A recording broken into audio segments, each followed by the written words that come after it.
Okay, so we're gonna go over some ladder safety. So this is an extension ladder. An extension ladder basically only travels in one direction. Going up, we've got our latches that lock, and then these clips allow it to go in the other direction without catching. So whenever you go down, you have to go back up and let it lock just like so.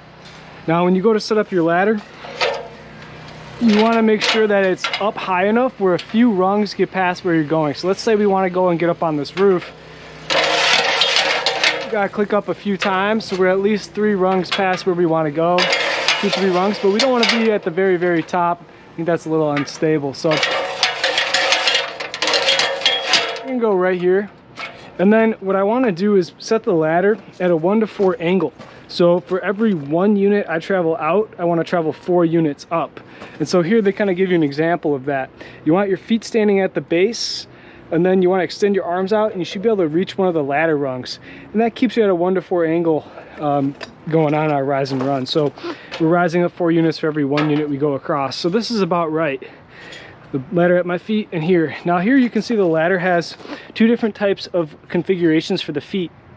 The first is flat, and that's if you're on flat, solid ground. The other one, if you're on ground that can move, like this gravel or some grass, you want to flip these feet up, and then that way they can dig into the ground. And so same angle. Then you stand on the bottom rung and give it a quick test. So the bottom shouldn't be moving, and the top, when I bring it back, it should go straight forward again. So if I was going to go and climb up this ladder, I want to always maintain 3 points of contact. My feet on the rungs at a time and my hand on the ladder at a time. So I never want to go 2 hands off. I could lose my balance, or both feet off.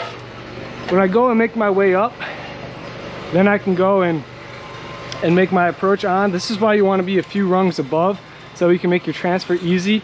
When you go to make your transfer onto a roof deck, first of all, you want to make sure it's solid, that it is walkable. And then you want to also make sure that you keep your balance over the ladder. You don't swing your body too far to the side. So you're going to see I'm going to try and step just straight over this.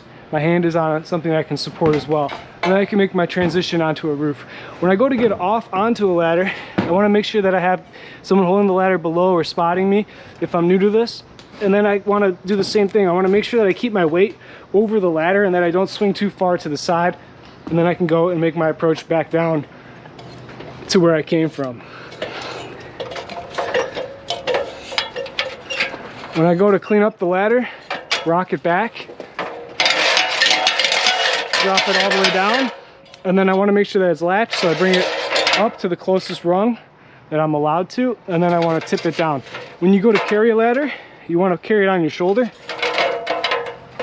just like so, if you can see that. And then I can walk around with it. I want to make sure I don't helicopter anybody, so be aware that you're holding a ladder that's longer than things you're typically carrying. So just be aware of that when you go to move a ladder around.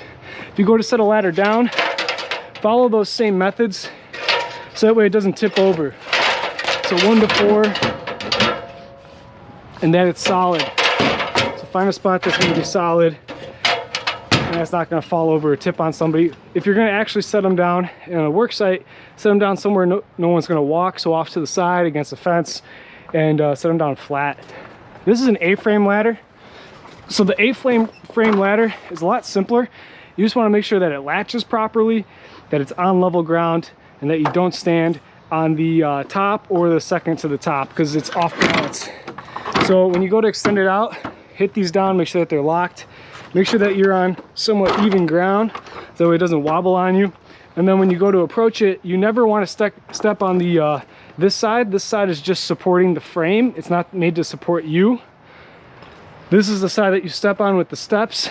And once again, you don't want to go above that third to last step, right? This isn't a step, so I guess it would be second to last step. Now, usually these nice A-frame ladders have some stuff for your tools. So if you're working on something, right, you have some spots that you can go. It looks like there's a magnet here even, which I never actually noticed before. That's cool. So you got like a magnet on this one. You've got little spots for like screwdrivers, wrenches, whatever, maybe a hammer or the side of a drill gun. So these ladders are kind of nice for working because you got tools at your disposal as well.